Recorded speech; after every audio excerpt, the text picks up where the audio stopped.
Baik Tribuners, kita ke berita terakhir. DPRD Malteng akan temui Pertamina, tanyakan jatah BBM ke Maluku Tengah. Komisi 2 Dewan Perwakilan Rakyat Daerah Maluku Tengah akan menemui Pertamina Nomor 8 Maluku, Papua pada Rabu besok, hari ini tepatnya, 26 Oktober 2021. Demikian disampaikan Ketua Komisi 2 DPRD Maluku Tengah, M. Sukri Wailisa di Masohi pada Selasa 25 Oktober 2021. Pertemuan dilakukan untuk menanyakan adanya pengurangan jatah stok BBM ke SPBU dan APMS di seluruh wilayah Kabupaten Maluku Tengah saat ini. Terlebih lanjut Pertamina Terminal Masohi tidak memiliki kewenangan terkait penambahan ataupun pengurangan kuota penyaluran ke SPBU dan APMS. Pertamina Terminal Masohi hanya memastikan akan merubah jadwal pengiriman bahan bakar minyak ke stasiun pengisian bahan bakar umum atau SPBU.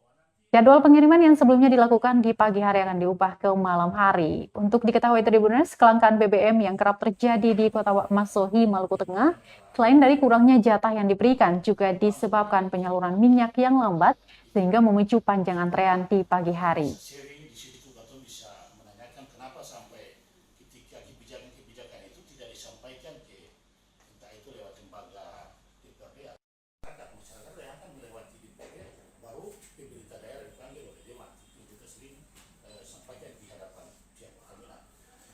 Yang terakhir mungkin merespon positif terhadap panggilan ini. Terima kasih sudah nonton. Jangan lupa like, subscribe, dan share ya.